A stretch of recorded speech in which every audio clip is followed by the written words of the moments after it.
Bagaimana kabar Bapak Ibu sekalian di tahun 2023 ini?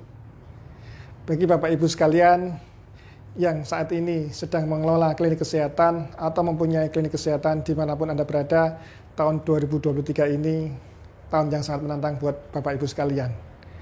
Mari kita buktikan bahwa kita semua adalah pengusaha tangguh yang bisa melewati tahun 2023 ini dengan baik dan bisa memberikan kebaikan bagi orang di sekitar kita.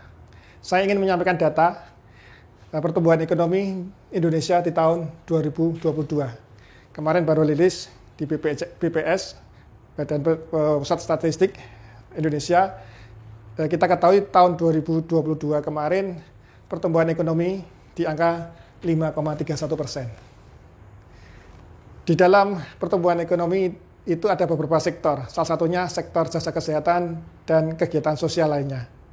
Kita lihat pertumbuhan ekonomi di sektor jasa kesehatan ya di tahun 2020 bisa mencapai 11,56. Karena di saat itu ada posisi pandemi COVID-19 dan sektor kesehatan ini tumbuh lebih dari 10%.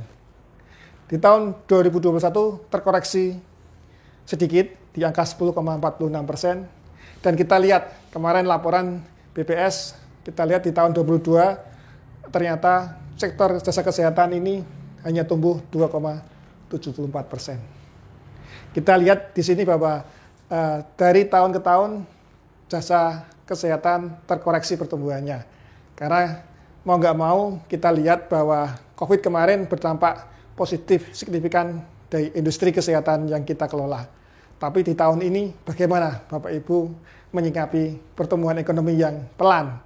Apalagi diprediksi tahun 2023 ini pertumbuhan ekonomi di Indonesia hanya 4,8% per tahunnya.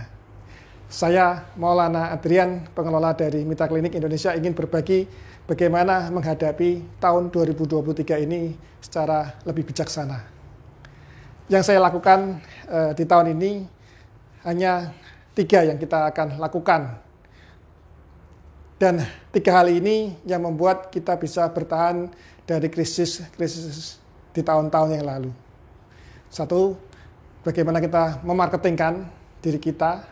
Yang kedua, bagaimana kita melakukan inovasi. Yang ketiga, bagaimana kita melakukan strategi. Ya, 3 hal ini yang kita akan terapkan di klinik yang kita kelola untuk melewati tahun 2023 ini dengan lebih baik. Bagaimana dengan Bapak Ibu sekalian? Apakah 3 hal ini Bapak Ibu pernah lakukan? Bagaimana kita melakukan marketing? Marketing tidak hanya membuat spanduk, membuat flyer, membuat WA, membuat status Instagram, atau membuat status medsos, penawar-penawar medsos, tapi marketing yang saat ini berhasil adalah storytelling marketing.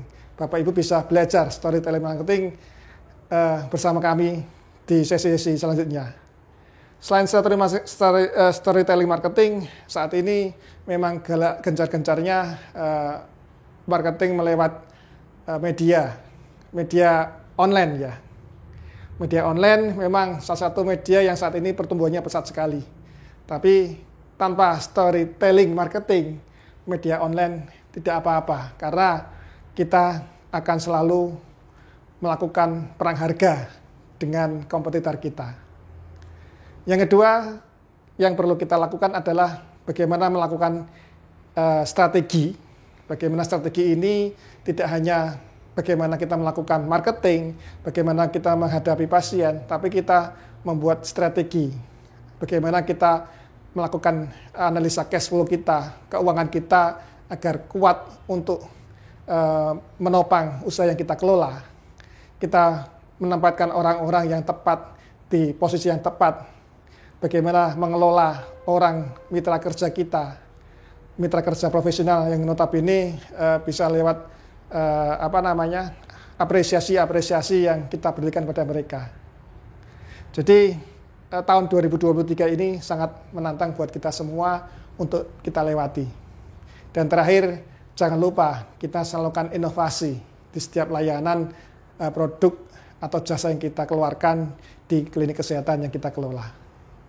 Tiga hal ini yang kita lakukan di masa-masa sulit, dan kita ingin berbagi informasi ini bersama Bapak Ibu sekalian. Silakan kunjungi kami di website kami mitraklinik.com.